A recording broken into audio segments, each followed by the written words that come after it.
Right, so a lot of people, and certainly media outlets have been amongst them, have been discussing Keir Starmer's first 100 days in office as Prime Minister. But no matter what their opinions may have been, and they have been overwhelmingly negative for the most part, and with good reason for that, one statistic stands out beyond any other. Because at that 100-day mark, Keir Starmer has become the most unpopular UK Prime Minister since records began. Though, admittedly, if Liz Truss had managed to get that far, given what she managed to do in just 49 days, she would almost certainly have been lower. Or would she? More on that in a moment. Nonetheless, it's an appalling statistic for Starmer and the Labour Party, replacing the rancid Tories after 14 years to be in this position already. But it's completely self-inflicted. If you want to carry on like the Tories, expect to be punished by the electorate exactly as they were. Starmer's Labour promised change, but like everything Keir Starmer promises, he lied. It's little wonder that polling amongst Labour voters now shows more of them now actually prefer the Green Party to their own party. And if that isn't a damning fact, I don't know what is. Right, so Keir Starmer is officially the most detested UK Prime Minister in UK history at the 100-day mark. And to be honest, he's earned it. His approval ratings after 100 days are the lowest of any Prime Minister ever. Starmer being the 58th one of these we've now had in this country.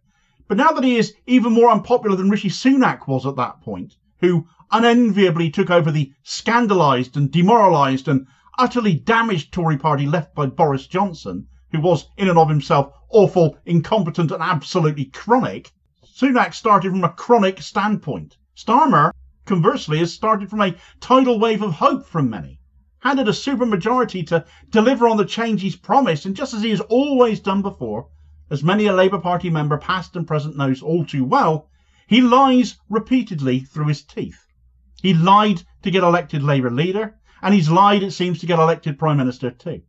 And now the whole country knows, for as much as the media gave him a free pass for so long, despite warnings coming from the left about who Starmer really was, now the whole country knows who he is. And when people have been so desperate for so long for some real change in their lives, and he's ripped that from under them, ripped the rug from under them, trodden all over everything he said he would do, all on the basis of some £22 billion financial black hole that his government refuses point blank to offer a breakdown of. The Financial Times again had just submitted a Freedom of Information request to the Labour Party, to the government, to explain this, and it's been refused and blocked again. Yet they still use that as justification to continue everything they're doing. All the austerity even, they're basically promising. He promised change. He lied. And the electorate is not amused. We can start with that £22 billion financial black hole, because this is a sum of money that Labour have now committed to the nonsense and non-existent technology of carbon capture, just to rub the wound in even further. If they can find the money for that, why can they not find the money to fill this black hole they claim the Tories left? Well, when you consider what Labour have chosen to do to allegedly pay down their £22 billion financial black hole instead, though, it's little wonder people have it in for Starmer now. Rubbing it in the faces of those families denied child benefit in a nation that doesn't pay a fair wage for the crime of having had a third child, punishing the child for that just as the Tories always did. Then there are the 10 million pensioners losing their winter fuel allowance just as we're going into winter if they aren't also claiming pension credit. The frankly nonsense and overcomplicated top-up to the state pension that some pensioners have to claim because the UK state pension, much like UK average wages, are too low. Too low to actually live on. This is supposedly the 6th richest economy on earth, isn't it? And we have the most miserly state pension in the whole of Europe. These are choices successive governments have made because none of them actually work for us. Instead, they have used and abused us for the lobbyists' benefit, and boy have they got the right guy in power for their interests now.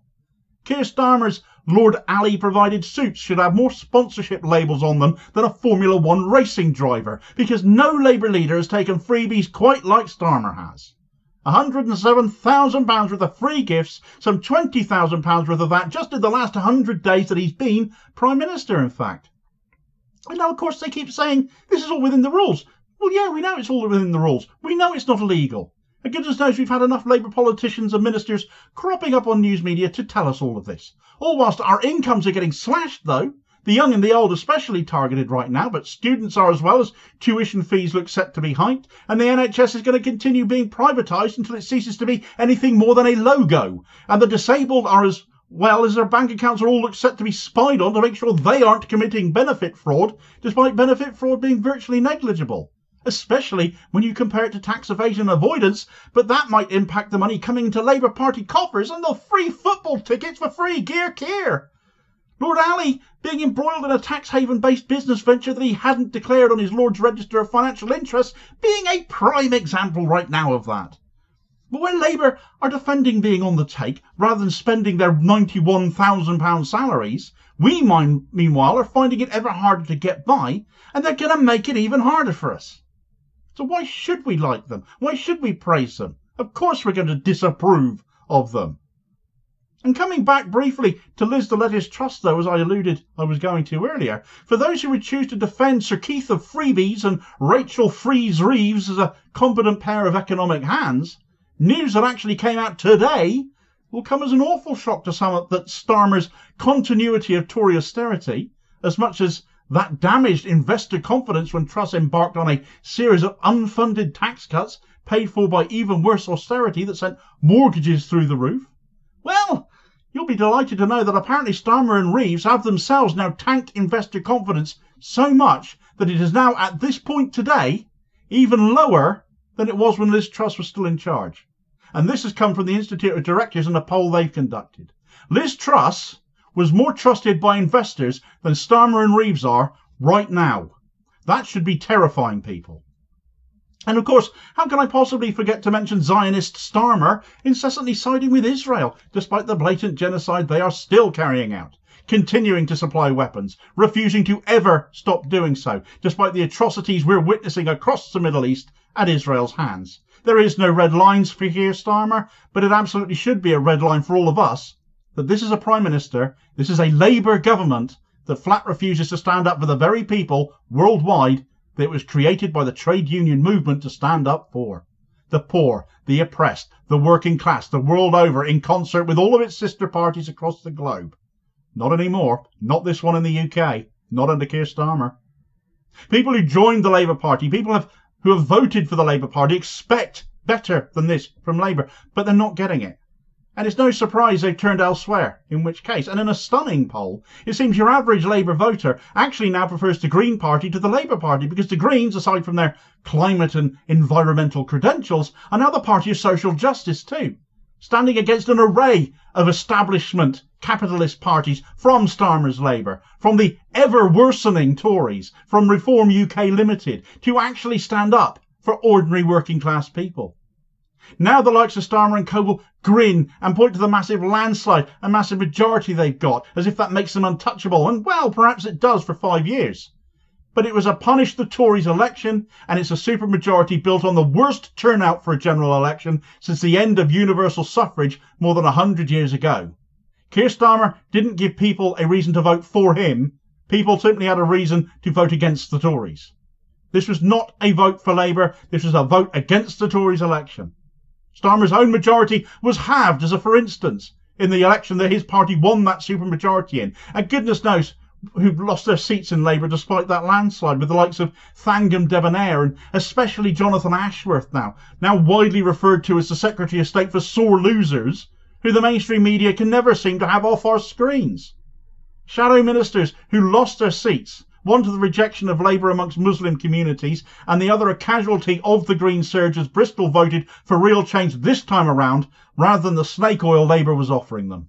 Green Party co-leader Carla Denyer was the one who saw Debonair off in Bristol, and on the matter of Labour promises being worthless, and Starmer's approval ratings as they are at the 100 days in office mark, she said, "The collapse in Starmer's popularity since taking office has been remarkable. It was clear to me during the election campaign that voters across the country wanted change.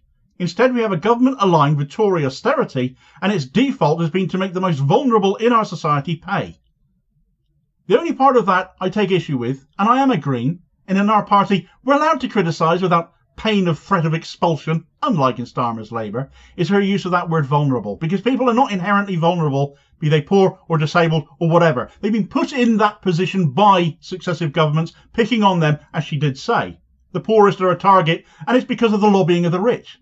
Attacks on those more put upon demographics, which would be a fairer way of saying it, I think, is because the rich can afford to buy politicians and buy policy and lobby them accordingly. And when you have a Prime Minister in Keir Starmer who is for the money and not the many, for the freebies from the few, to coin an infamous phrase from a certain former Labour leader, that isn't going to change. It's what the Tories have always stood for. It's what Keir Starmer also stands for. If it walks like a Tory and talks like a Tory, it's a Tory.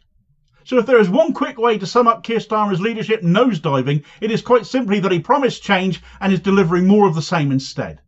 It's unforgivable, and Labour will not recover without getting rid of him first, and even then, doesn't look likely given who would probably end up replacing him. Labour is the biggest barrier to the very change Keir Starmer promised. We're stuck with them now, but not forever. They look more and more likely to be a single-term government because of all of this. Aside from domestic offence being caused by Labour against us, the ordinary working-class people of the UK, though, there is the international shame too. And I'm not talking about arming Israel this time either, although it is related. Nelson Mandela's grandson Mandela has been barred from entering the UK to join a pro-Palestine tour, seemingly by Foreign Secretary David Lammy, a guy who back in May of this year, Mandela referred to as an apologist for genocide in Lammy. Staunch and very much paid Israel lobby, paid for that view that we must keep on supporting Israel. So did Lammy block Mandela from coming to the UK out of spite? Get all the details of that story in this video recommendation here. I'll hopefully catch you on the next vid. Cheers, folks.